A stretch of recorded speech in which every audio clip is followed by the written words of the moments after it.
3, 2, 1.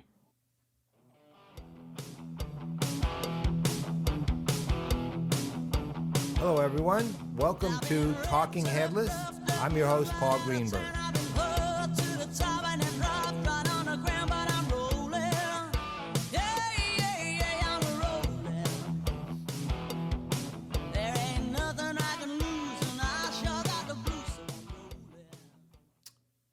So, what do we got in store today? Well, we got two extremely interesting segments and one which is deliberately not interesting. You know, and when I say deliberately not interesting, it's something on the order of this. Blah, blah, blah, blah, blah, blah, blah, blah, blah, blah. Well, maybe not that bad, but you'll understand why I say that when we get to it. Segment 1, which is the world famed What's Going On, we're going to be talking about CRM revenue forecasts for the coming years. Are they valid? What are they? What are we looking at in growth rates? Where is the growth likely to be coming from? And cui bono, who benefits? In segment 2, which is taking it to the wire, I've been utilizing that segment to discuss the why people or companies won the CRM Watchlist 2022, and we'll have an announcement in that segment about CRM Watchlist 2023 and 2024. And in the final segment, which is the People's Playbook, we're going to be discussing why the blah, blah, blah, blah, blah, blah, blah, blah, blah, blah is a good thing. So let's take it away.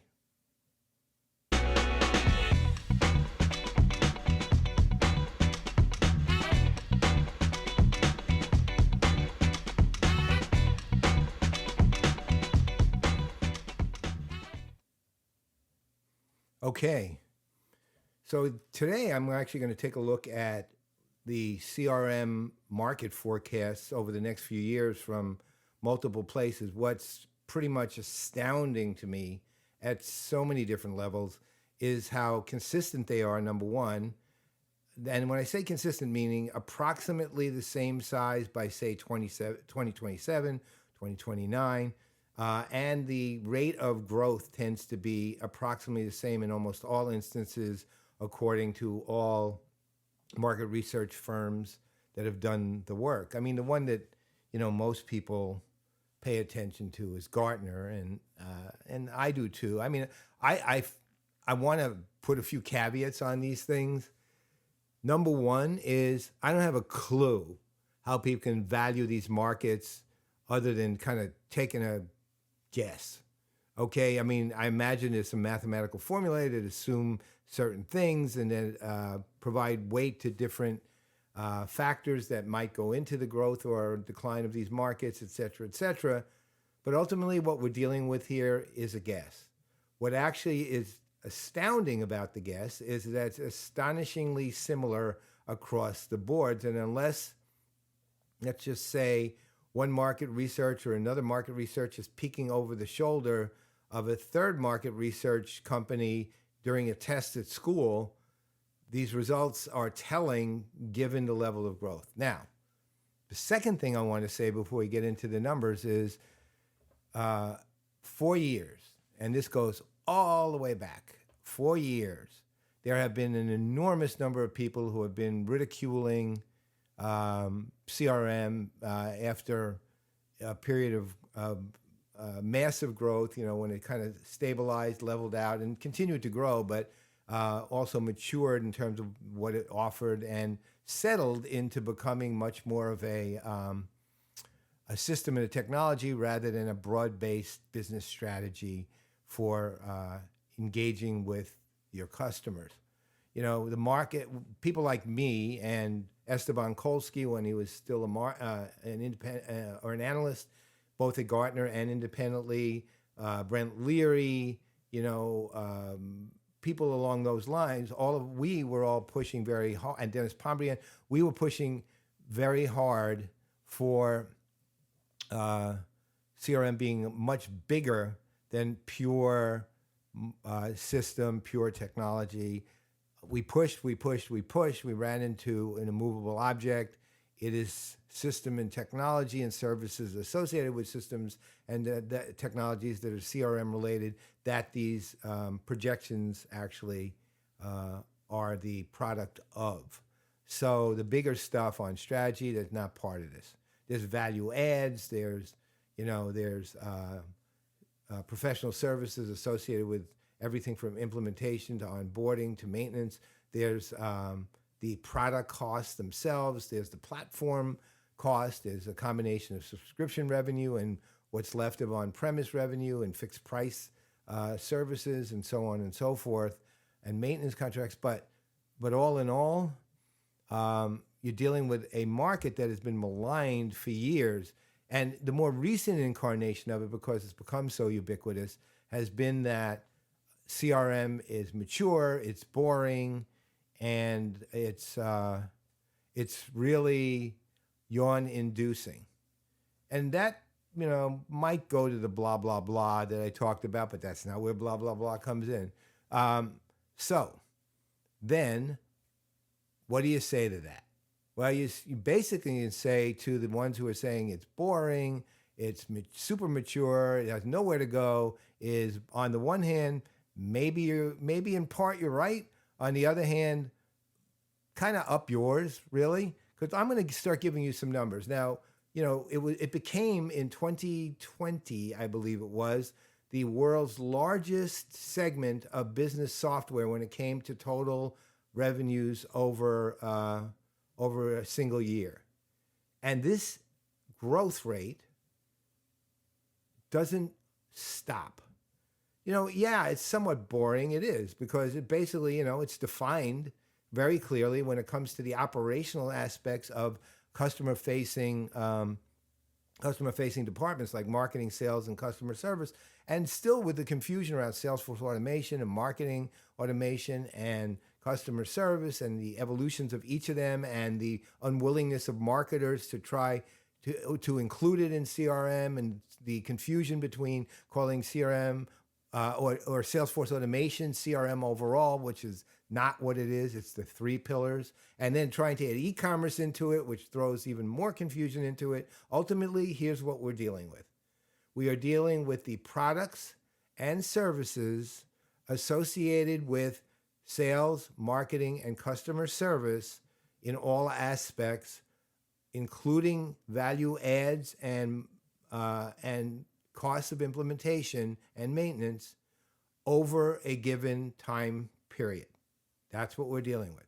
Now, what are we dealing with? Well, I looked at research from Gartner. I looked at research from Allied Market Research. I looked at research from Statistica. I looked at research from IDC. I looked at research from Finances Online. I looked at a number of both very prominent and less prominent market research, and here's what I found. One is the annual year-over-year growth rate, and it's basically the growth rate from and I looked from 2022 or 2021 to 2027 and somewhat into 2029. And what they found is that from 2021 projected through 2029, every single group I looked at, and there were a couple others that are just not coming to mind that I did look at too, the projected compounded annual growth rate from that 2021 to 2027, that's the years, is at the low end 11.8 and at the high end 13.1. Now, the other thing which was fascinating was the actual revenue size in 2027, the projected revenue. So, for example, Gartner projects $103.1 billion in revenue for CRM at the end of 2027. Finances Online predicted $113.46 billion. Statistica predicted 120.3 billion. Allied Market Research was kind of conservative, and they predicted 96.39 billion. But you'll note they're all 100 billion, roughly in and around 100 billion and up, and with a consistent pattern of growth, so somewhere between 11 and 8% compounded annual growth to 13.1% compounded annual growth, meaning the growth rate of CRM continues to be exceedingly significant, right? Meaning it is still going to be not only the largest business segment, but will continue to actually expand that alpha role that it has as a business technology segment. Now, what are the reasons for that? Who the hell knows, really? I mean, first of all, let's stop for a minute before we get to some of the reasons. Think of these numbers: 96.39, 103.1, 113.46. Who in God's name can get that specific of a projection in 2027, which is literally 5 years from now? And for all we know, by that time, well, I don't think the world will be over, but at the same time, there might be a lot of other things going on that we can't forecast. COVID, right? Trump, a lot of things we can't forecast that will negatively impact it, or some wonderful things, clouds open, rainbows come out, the markets start growing, people have tons of money to spend, and it might be, 50% more. But getting that specific, not just 113 billion or 103 billion or 96 billion, which is specific enough, but 113.1, 113.46, 96.39, 120.3. Where's the point anything come in these things? I don't ever get that, okay? And I want to make it clear, I don't get that.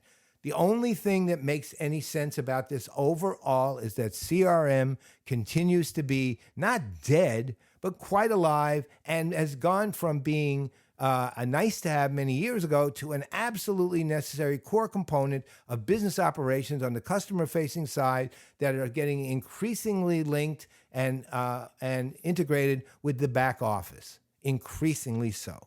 That's what's important. This is a market that is not only not going away, but will continue to dominate for years. Now, look, obviously, I have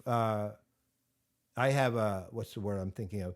A vested interest in this thing because, as many of you know, the nickname I've been given in the CRM industry, just due to my level of activity, is that I'm the godfather of CRM, and as a result, CRM is meaningful to me. Okay, we get it. You're popular. Okay, I didn't mean it that way, okay? What I really meant is that I've been misnamed the godfather of CRM. I'm really, because I'm 72 going on 73, the grandfather of CRM. And they just said godfather by accident, but it's stuck, okay? And that's what I am willing to acknowledge that.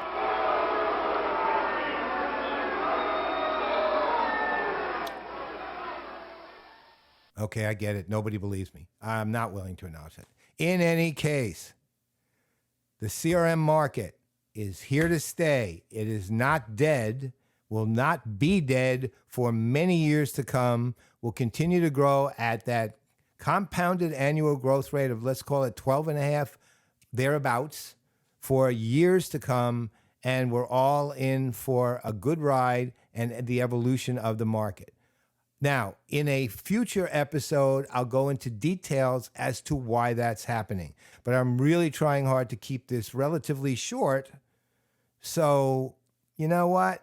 Let's kind of let this segment go, and let's move on to taking it to the wire and why Salesforce won winner with distinction for CRM Watchlist 2022. I'll see you in just a couple of minutes. What they used to tell me every day, caught a few along the way, don't be afraid if you gotta lose one. I'm trying to take it higher, the boy is on fire, you preaching to the choir, you know that. Never been a liar, the boy is on fire, I'll take it to the wire, you know that. For those of you who know or don't know, depending on which one of the two of you happens to be listening to this, Salesforce won the CRM Watchlist Winner with Distinction in 2022. They were one of 4 winners. And to win that is an astounding achievement, believe me, given that I'm the only judge. Getting me to score that level so that with the weighted score results, you actually achieve that status is almost impossible. Look, when it boils down to it, I'm generally known as a pretty nice guy in the industry, but when it comes to the CRM Watchlist, I'm a complete dick, right? And I am mean, and I don't want anyone to win. And for me, the ideal state would be no winners whatsoever. To win a CRM Watchlist winner with distinction is a big deal. And Salesforce is a big deal. Look, we know they're the fastest growing enterprise, or the fastest growing software company in the history of software. In fact, one of the fastest growing companies in the history of companies, getting to innumerable tens of billions in a very short time. They are known throughout the world because of their intensive marketing efforts, and CEO Mark Benioff's, or co-CEO Mark Benioff's, consistently increasing visibility, his ties into major global events like Davos and a lot of world leaders in combination with Hollywood and all the other things they do. So they are visible. Plus, they produce an extraordinarily wide portfolio of primarily customer-facing products and have a very strong customer-facing platform that, with the acquisition of MuleSoft a few years ago, integrates very well with things in the back office, which means that Salesforce can pretty well be used by any company in the world of any size whatsoever. And they even have products designed for the lower end of the business market, which is where they came into the world as, but haven't been really successful in, partly due to cost, partly due to complexity for a long time. Now they have Salesforce Easy, which at least tends to address that market, both in its pricing and its simplicity. But that's really not what it gets you. Let's say this, a strong product portfolio is not what gets you a winner with distinction award. It's the kind of company you are and the kind of impact you're having. The power of Salesforce is not just their culture, which is a culture of diversity, a culture with a very deep commitment to philanthropy, a culture that was highly responsive during COVID-19, both from the standpoint, not just of technology and providing and making available technology to various institutions and agencies that needed it, but also supplies. I mean, they were very well known for a rather splashy event where they hired an airplane to airdrop, to take masks and all other necessary supplies during the height of COVID-19 into New York City, things like that, where they were actually helping with the supplies necessary, not just the technology necessary. So they have this culture that's focused on diversity and equality of pay and seeing business as a force for change and sustainability, although they're not the strongest company in that area specifically, but they are committed to it, from at least from the standpoint of both their own carbon footprint and their own, and they're looking at net zero carbon footprint by, I forget what the exact date is, and doing things like that. But all in all, they're noted for their, let's put it this way.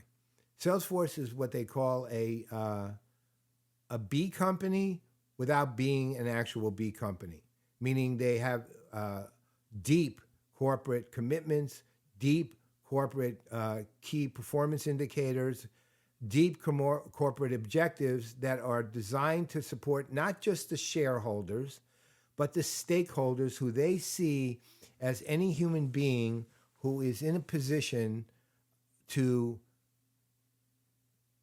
utilize opportunities that they otherwise wouldn't have had. And Salesforce is there to provide opportunities, and their employees and their customers and others.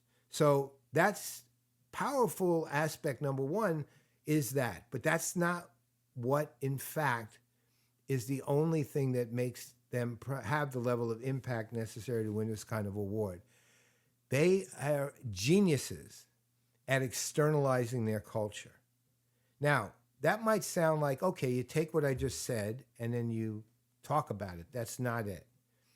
Because when you're externalizing cultures, part of what you're externalizing is the corporate personality, not just the corporate profile. And that corporate personality with Salesforce has always been, if putting it in business terms, is not B2B, but is B2C, even though they're selling in a B2B environment for the most part, with some overlap with C. But what that means is that we're consumers. We're human beings. We like doing things that make us happy. We look for purpose in life. We enjoy things that make us laugh. We want to be, throughout our lives, continually evolving as that kind of person whose interests are not just the work we do.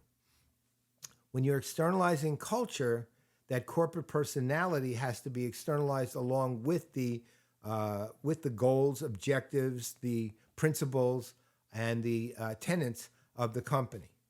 So Salesforce has been one always, as part of the externalization of culture, they've understood their audience really well, which has been, when it came to that, especially a lot of their people, which are millennial kids who are, well, they're not kids anymore, millennial adults who have learned to code, who are in business trying to make decisions around the technology they're going to use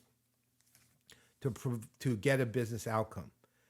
So one example of that, and it goes back years really, was what they call Salesforce Saturdays. These were organic.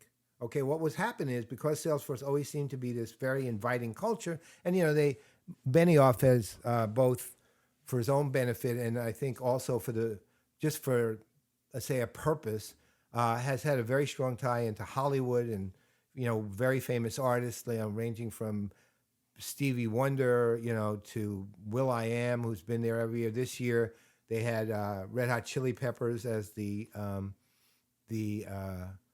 artists who performed at Dreamforce. They, several years ago, had U2 and Bono and so on. And they had Matthew McConaughey there this year. They had a significant number of Hollywood stars. Part of that is, as when you externalize the culture, it also shows that you're a company committed to enjoying itself as well as, doing the work it has to do. So they had these things called Salesforce Saturdays, and what happened was, because they were always fun, a lot of people who were Salesforce administrators or coders would organically get together in the towns they were in on Saturdays. And this became, due to various community platforms, due to social media, this became kind of a thing. So any given Saturday, several hundred potentially, Salesforce Saturdays were occurring where the Salesforce MVPs, the Salesforce administrators, et cetera, would just get together, have breakfast, have coffee and stuff, and talk over things. Salesforce, enjoy life.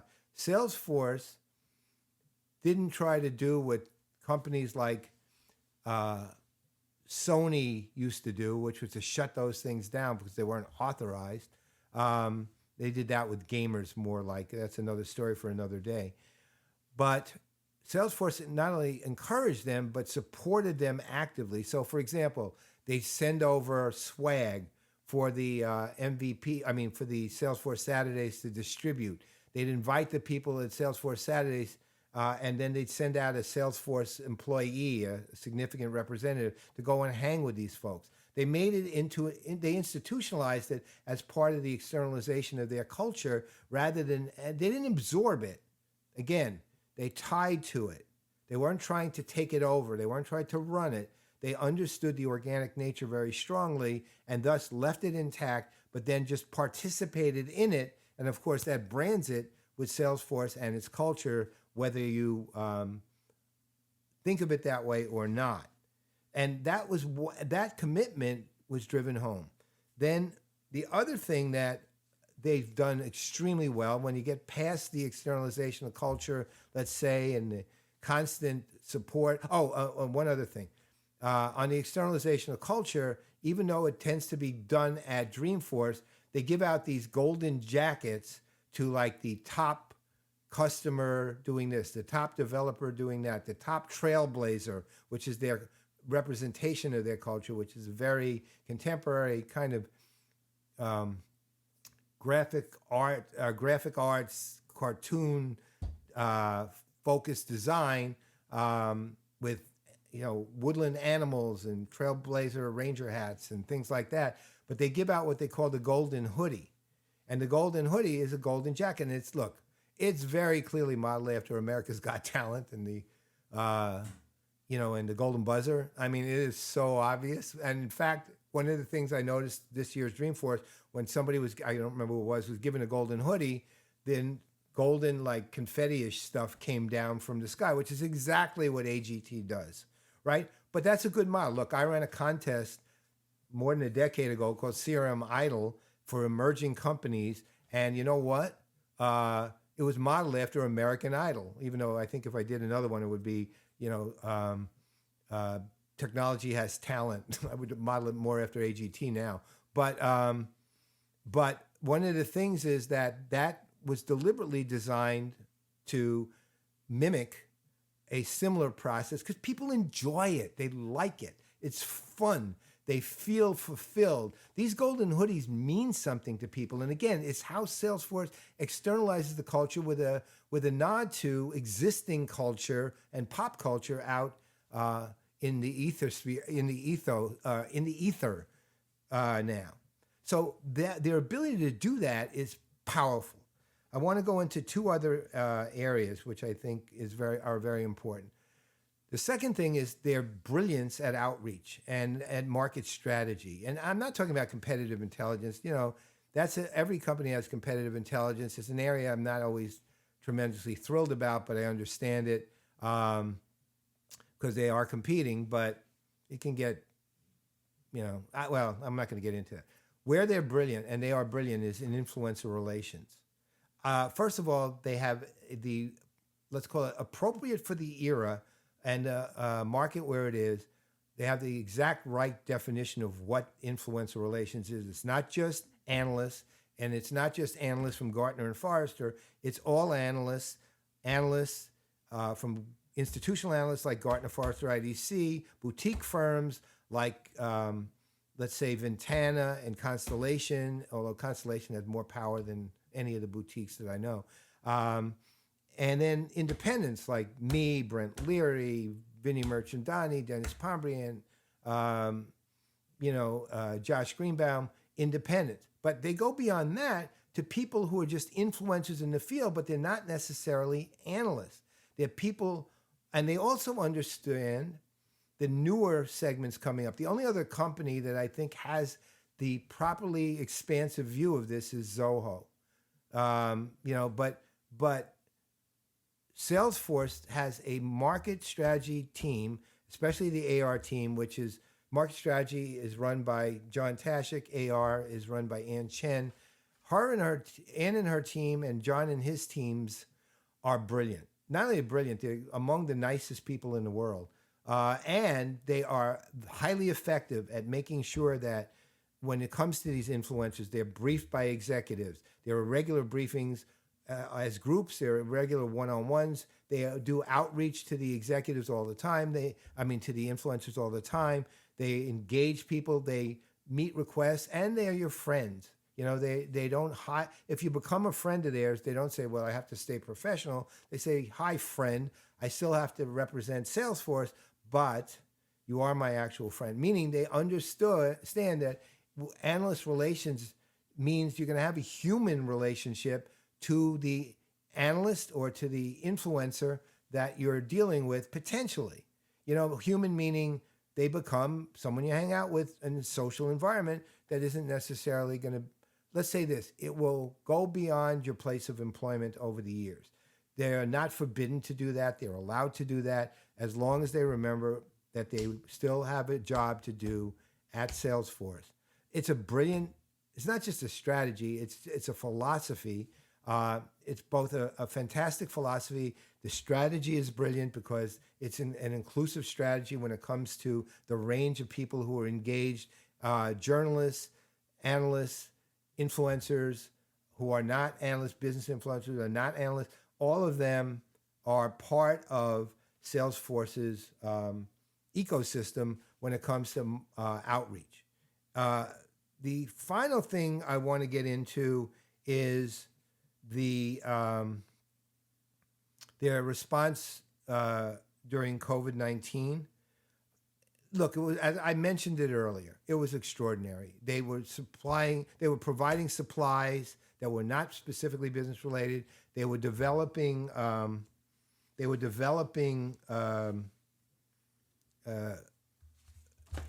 technologies that were designed to actually give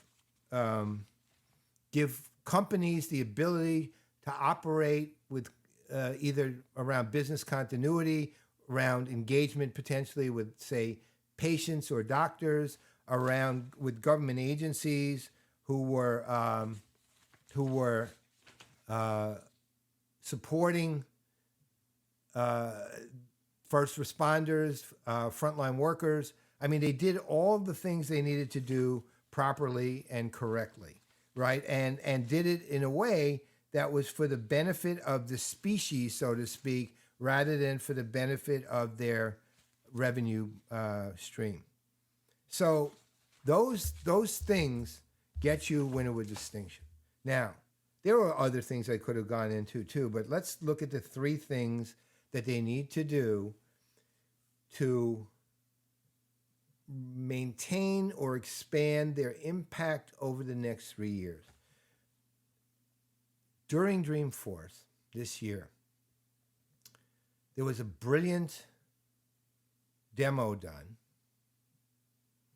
around with the chief product officer of Ford using Salesforce Genie, which is their evolution of their platform with the utilization of AI in real time and AI and machine learning in real time that they are calling, meaning Salesforce is calling real-time CRM. Is it that? I don't know. I can't speak to that, but it is a significant evolution. And they showed via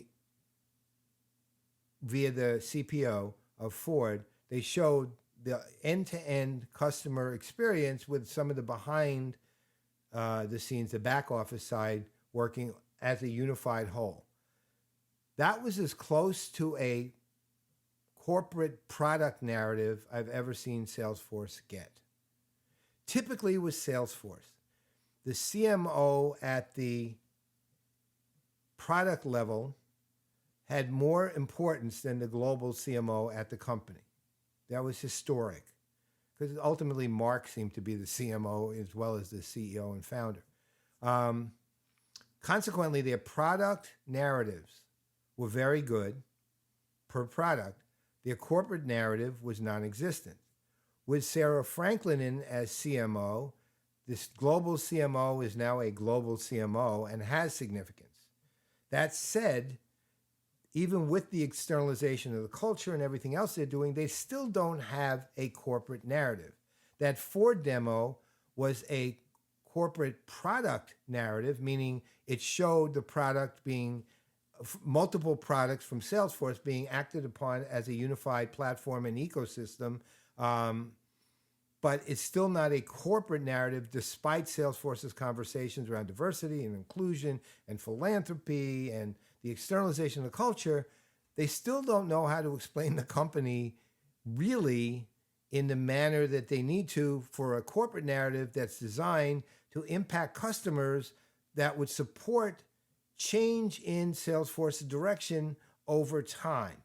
The company that has always done that exceptionally well was Pegasystems, going all the way back to when they were focused around business process management, through their evolution into CRM, through their evolution into customer experience, to their evolution into customer engagement. Their corporate narrative was put forward as such, so that as each of those things occurred, it made transitional sense and didn't lose them customers. Salesforce, because of the incredible diversity and breadth of the portfolio, doesn't really have that narrative, right? the product narrative, they approximated one with that Ford demo, and that was as close as they're going to get. But the overall Salesforce corporate narrative still isn't really there. They need to fix that. The second thing is they need to be more discerning, I think, on their product portfolio. They have some absolutely brilliant products. And I'm deliberately going to be highly specific rather than address sales cloud, marketing cloud, or service cloud. For example, philanthropy cloud, brilliant. Brilliant, one, because of the need. Brilliant, two, because of the construction. Brilliant, three, because of the potential outcomes that it provides. 1.3 million charities tied into companies that allow the contributors, via the employees and others contributing to those charities via the company, to communicate with each other, to find the right charities, to communicate with the charities. It's a brilliant platform. NFT cloud, not so much, right? It's not so much that it might be technically brilliant. I can't speak to that. There's no need for it. That's my problem with that. There's literally no need for it. Unfortunately, Salesforce does have a propensity to just develop this immediate product because it's hot. And then over the long term, what's the business value of NFT cloud that couldn't be either realized through 20 other means or doesn't have to be realized at all from a company that's focused especially on enterprise business? And really NFTs, well, I mean, look, they're real and they're here now and there's nothing to say about it. They're just not $66 million objects anymore. But why? What's the purpose? What's the value? Salesforce, if you could show me a genuinely useful outcome set for NFT cloud, I will literally change my mind. But you got to show it to me because I don't see it. Be more discerning in your portfolio. As cool as something might be, or as hot as something might be, you don't have to build a cloud for it. I'll give you an example of another one of the great clouds, and this goes to the strength of Salesforce's leadership too, which is their health services cloud, which is run by Chief Medical Officer Dr. G, who you just got to meet her. Geeta Narayan, you just got to meet her. She's a rock star. And the health services cloud itself is a highly, highly effective, complex, but highly effective platform for the health services CRM market that really will create increased engagement between institutions and individuals, doctors, patients, health systems, doctors, et cetera, does a brilliant job. And they got the right person running the show and the right person running the overall health initiatives at the company. Dr. G is also a practicing rheumatologist and at the same time knows tech inside and out. Brent Leary and I did a CRM Playaz episode live from Dreamforce if you want to listen to what Dr. G has to say, and we're going to be doing another one with her at some time very soon. So the second thing with Salesforce, be discerning in your portfolio, a lot more discerning than you are. Don't just jump on the latest fad and hot thing going on or the thing you think that people will think you're cool for having. Okay, and I'm being a little overly harsh there, but at the same time, it is something they just have to be a bit more discerning. And the third and final thing is, dial it back a little sometimes. You don't need to be all Hollywood so much, and you don't need to be hyping everything all the time. I mean, for example, prior to Dreamforce, the expected crowd was 30,000. Mark Benioff went on in public and said it was going to be 150,000 with millions listening in. It was 40,000 with hundreds of thousands listening in. You know what? He didn't need to say that. It wasn't necessary. It was overhyping Dreamforce. And they had so many people. They should be so proud of what they did with this Dreamforce. They did exactly what I'm about to say they should do. They have had a tendency to overhype and then not underdeliver, but deliver at, say, less than the overhype. But if they had left out the hype and just sort of presented, they would have been fine. Okay, this one, they actually underhyped it, other than that one blip.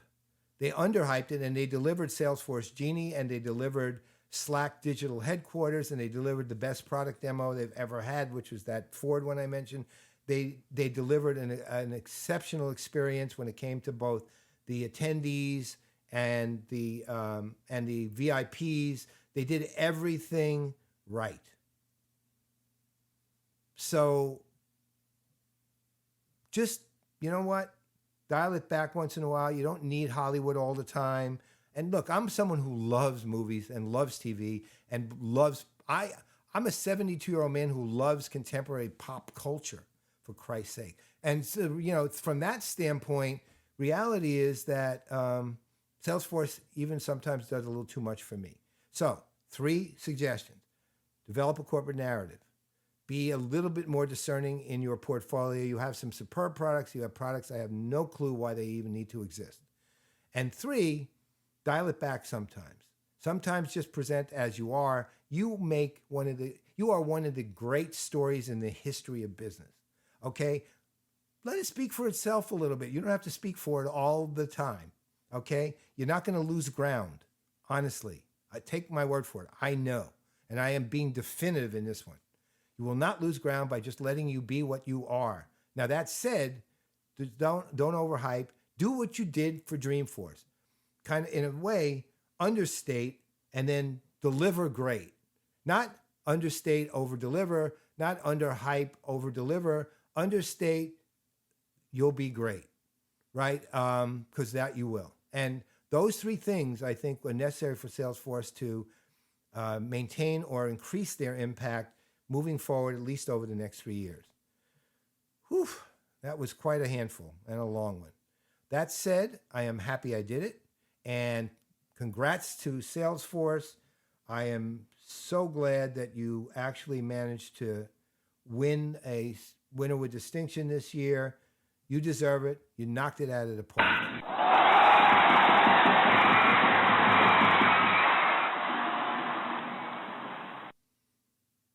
All right, enough of that. I was overhyping there. But Salesforce, you're great. Now, all that said, I'm moving on to third and final, the People's Playbook. But I'm going to at least get a chance to stand up and then sit back down. And I will see you very shortly. I've been thinking about you, boy. Yeah, yeah. All I think about is you, boy. All I think about, yeah, yeah. Yeah, yeah. All I think about is you, boy. All I think about, yeah, yeah.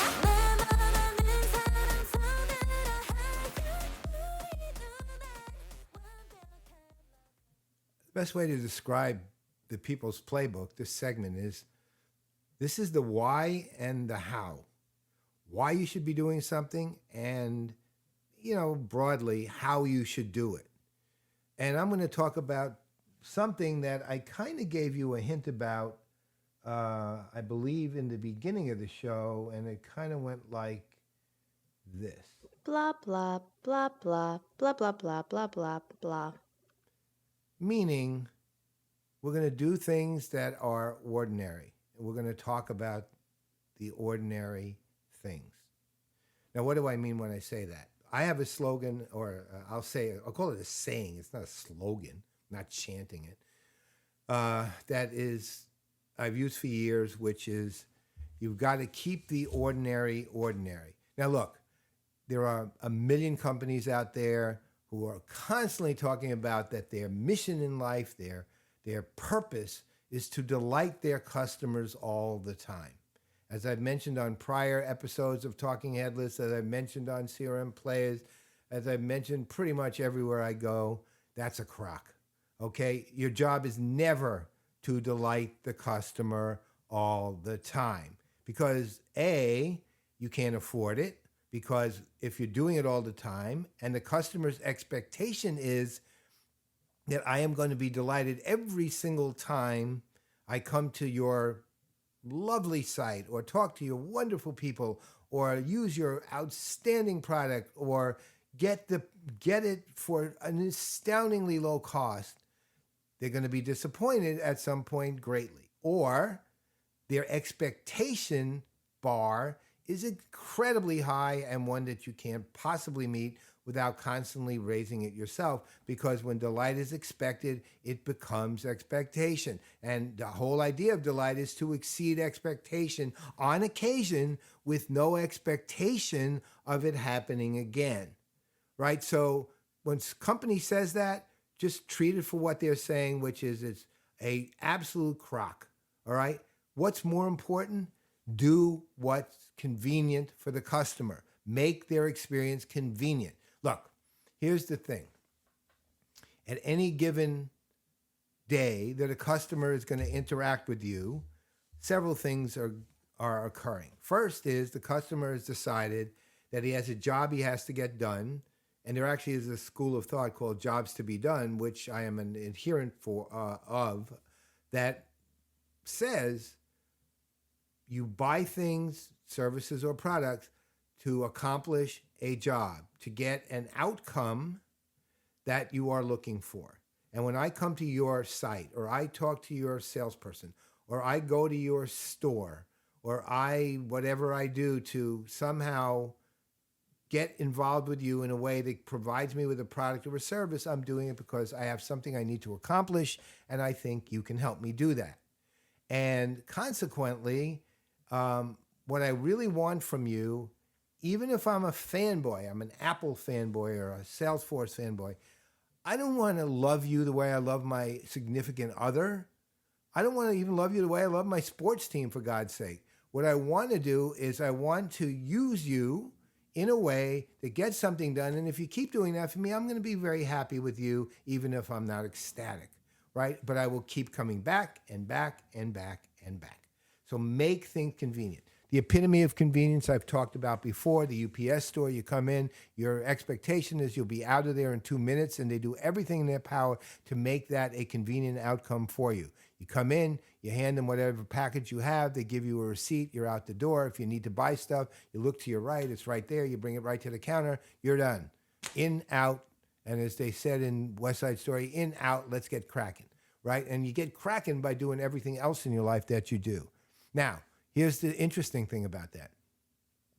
Most of those interactions that you're having with those institutions or those people are literally ordinary interactions. I have a question for you.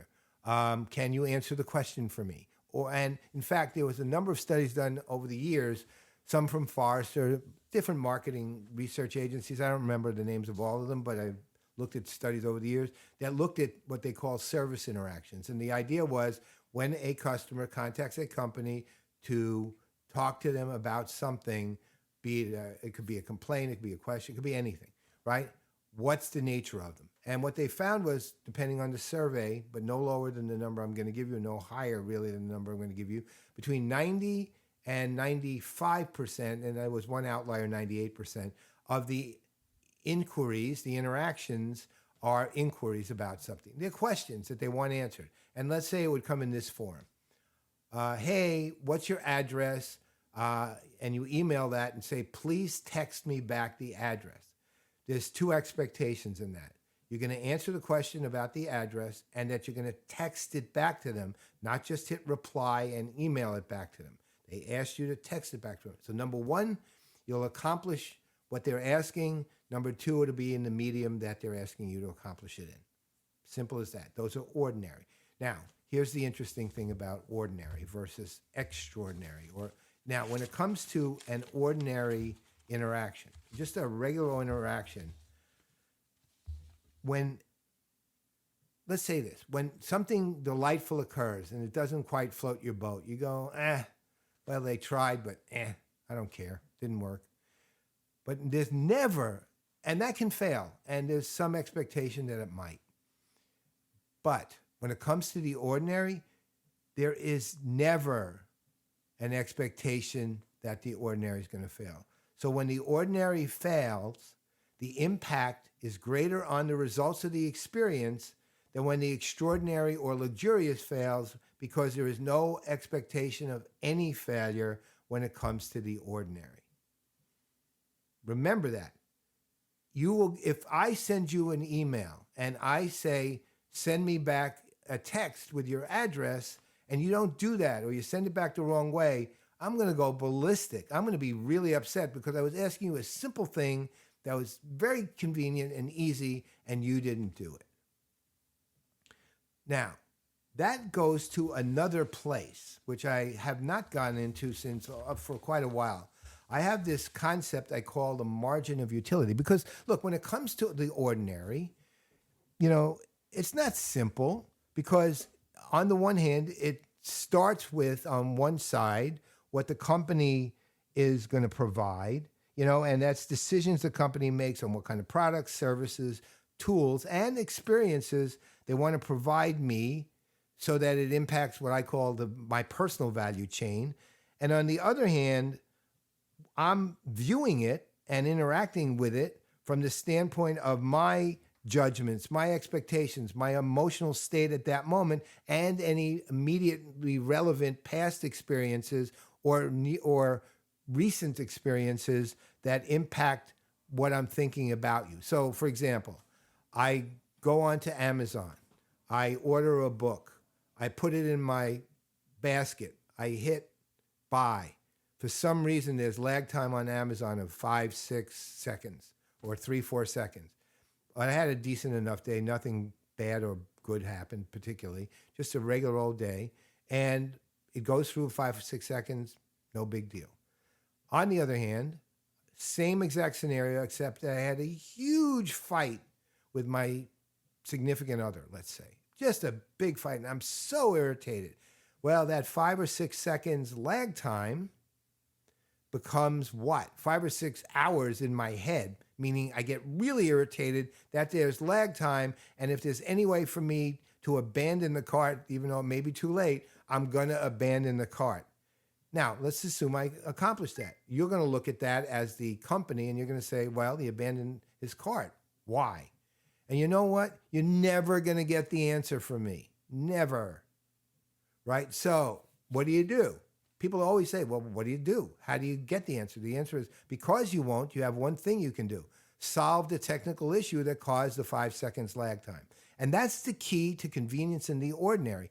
In the world we live in at this point, in, let's say, a multiplicity of cases, you can pretty much automate a large percentage of those convenient responses that you need to make. And it could be, in this case, eliminating lag time, which means solving a problem. But on the other hand, it could also mean instead making sure that the AI, or the AI is detecting the fact that I'm asking you for what? One, an email. You're receiving the email, but asking you for a text message. And 2, I want an address. Checkbox, automated, send it back, automated. It can be done, okay? So the ordinary can be kept ordinary, a large part through automation, which then frees up the human interactions you have to have or the institutional responses you have to give that are handcrafted that can be had because time is freed, because a lot of the automated ordinary responses are available to you because of the work you've done to make sure they're answered. Those things are possible. They're done in a million places in a million cases.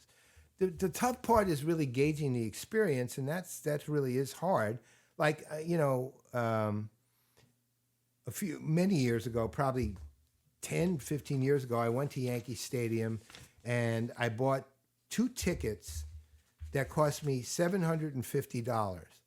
But you know what? You only live once. I figured my wife and I would have a good time. And it was the new Yankee Stadium at the time was pretty new, and the seats were great. The stadium was mobbed. It was a beautiful day, no rain. It was very high tech, but still had kind of the feel of old Yankee Stadium. And I was among roughly 45,000 Yankees fans. And the game was awful. The Yankees lost 9-2, and it was just horrible, disastrous product or a disastrous outcome. But you know what? Here's the deal. I spent $750, and the ambience of the park, the interactions of the other fans, the excitement you could feel in the field, and the beautiful day made it worth it anyway. It didn't matter. I came out upset the Yankees lost, feeling great that we did this and spent the $750. So that's what I'm saying. It can be complex, meaning you would think that given that the product was bad, so to speak, meaning the Yankees lost, you would think it would be a bad experience, but it wasn't.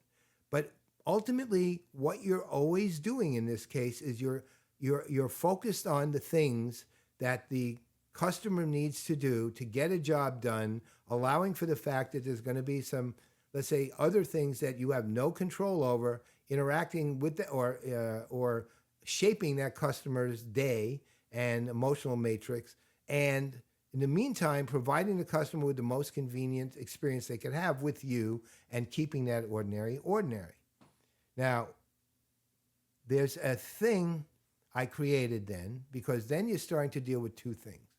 You're dealing with the experience, the look and the feel, like I mentioned with Yankee Stadium, and you are dealing with the product. And there's what I call it the margin of utility. I've always called it. Look, there's an expectation of a basic function, right? And then there's the experience that's around that. So the best example is a hotel. Many years ago, and this is one I've talked about over the years, but I'm going to reiterate now because it was such a perfect example. There was this trend going around during the last recession. I mean, we're talking 2008, 2009 here, right? There was a trend going around called retro European.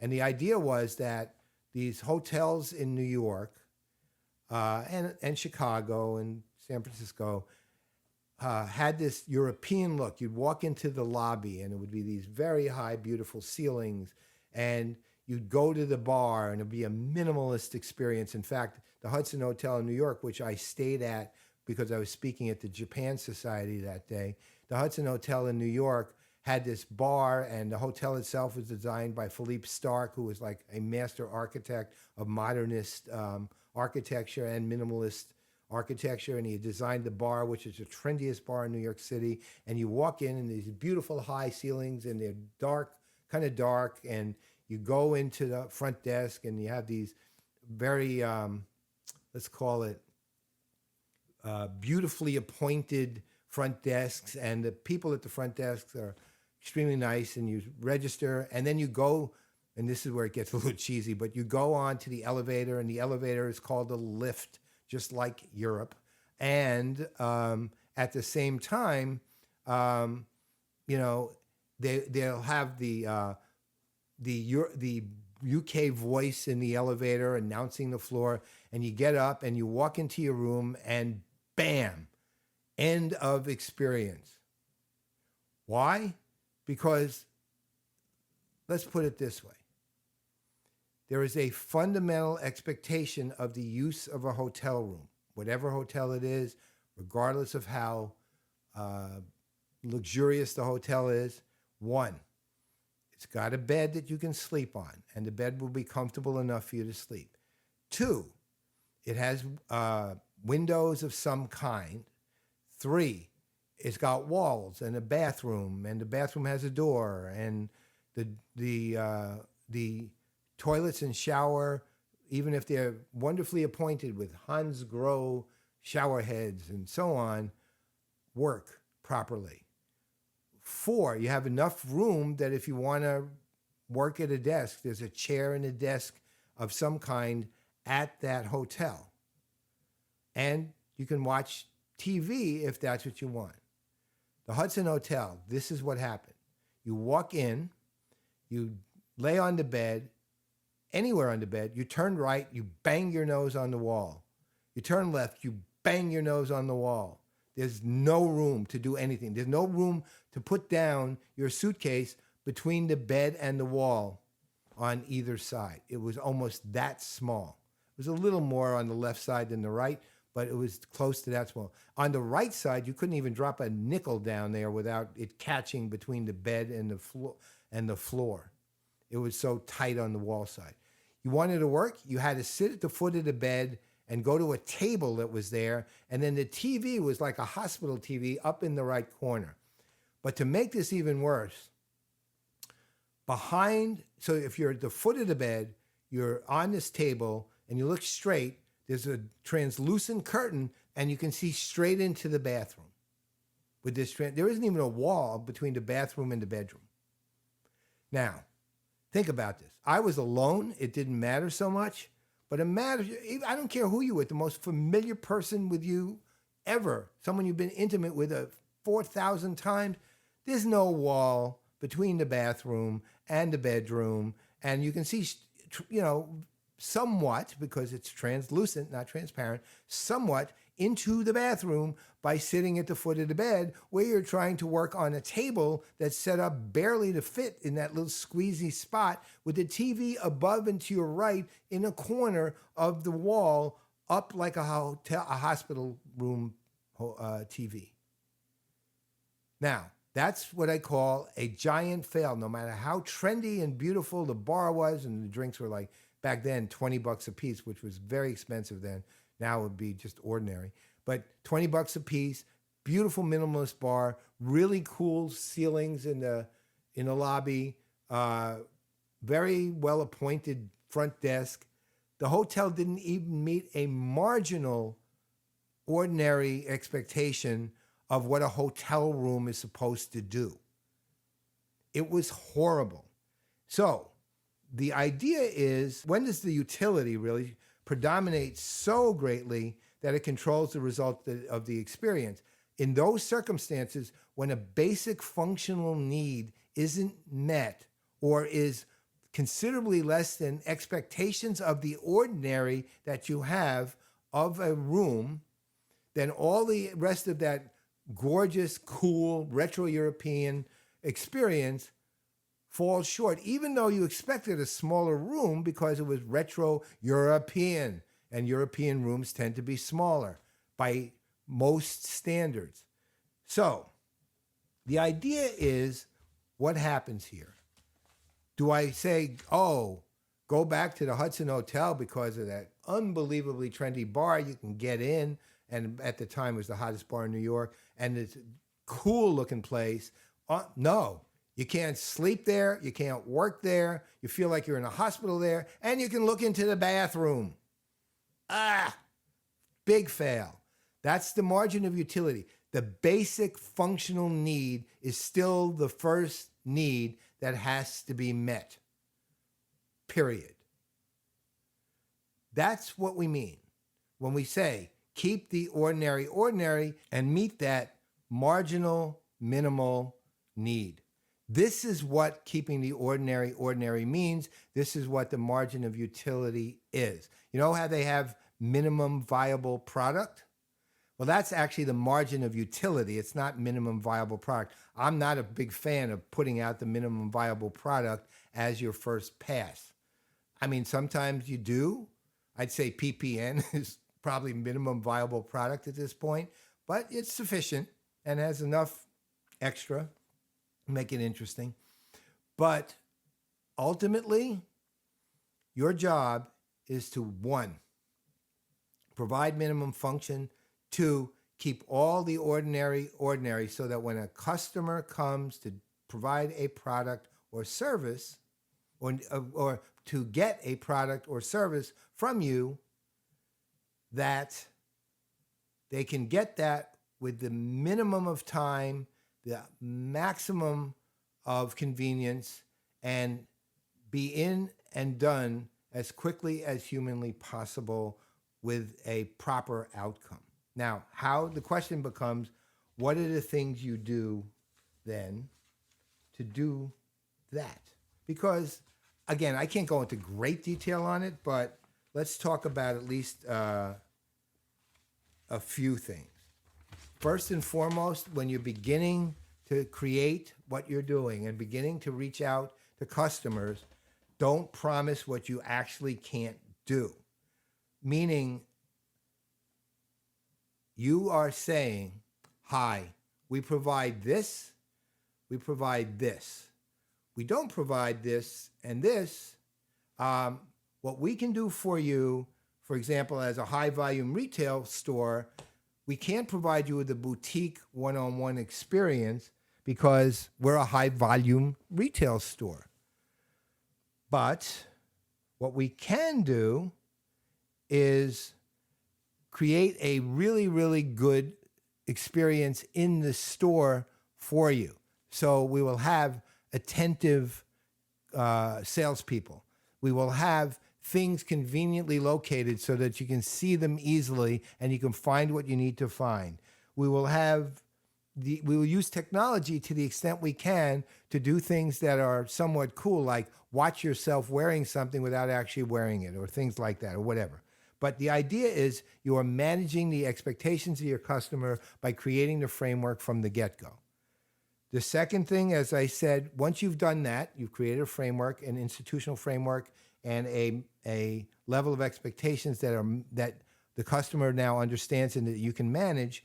You then make sure that you create the kind of experience that keeps the ordinary ordinary. And that means, you know what?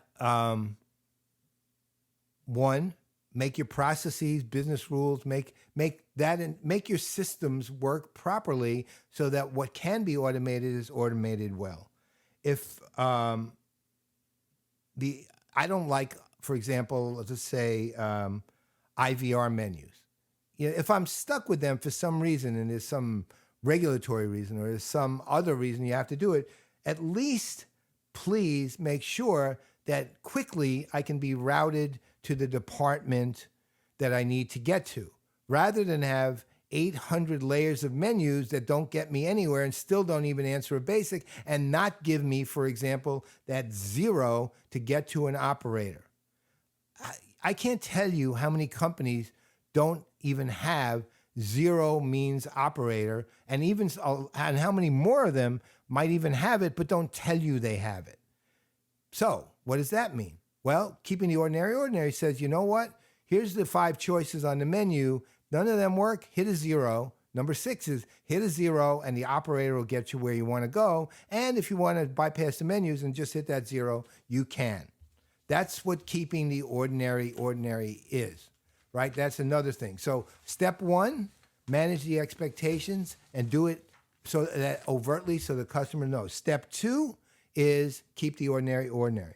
And step 3 is make sure that the overall experience that you're providing to the customer is consistent regardless of how they are interacting with you or in what way they're interacting with you. Look, we live in a year where customers have a multimodal experience with you. That means not only are they able to communicate on a phone or via Zoom or on a website or in person, but they can communicate with their voice and their face and their smell. They can get the senses get involved. So you're dealing with modalities, not just channels.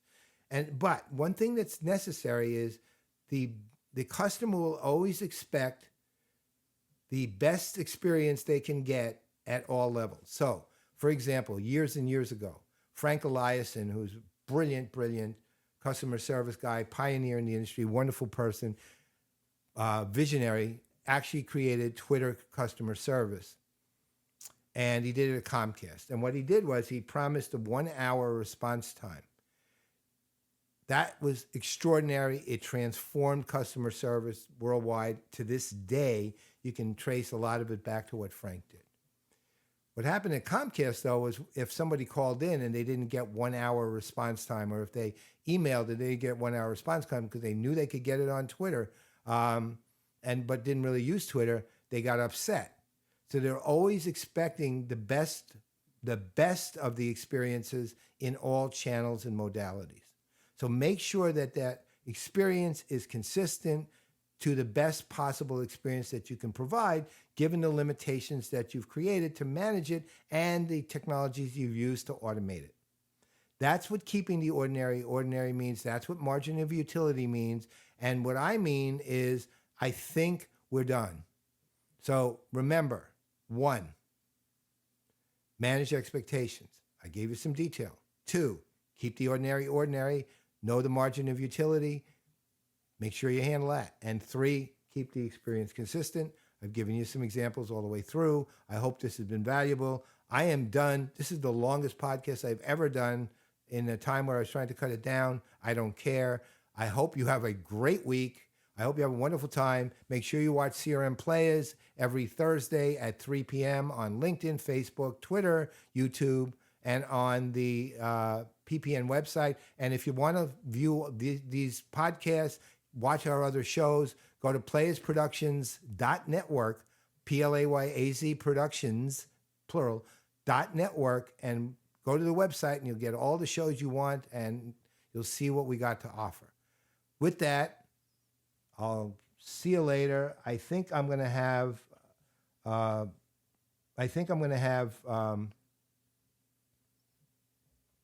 Maria Danes take us out. Mashed up, bashed up, and broken into two. I didn't know I was pretty till I took a look at you, and I'm rolling. Yeah, yeah, yeah, I'm still rolling.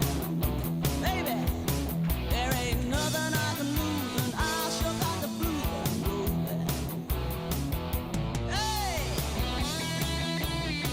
take it away, boys. My favorite line. I didn't think I was pretty till I took a look at you. See you later.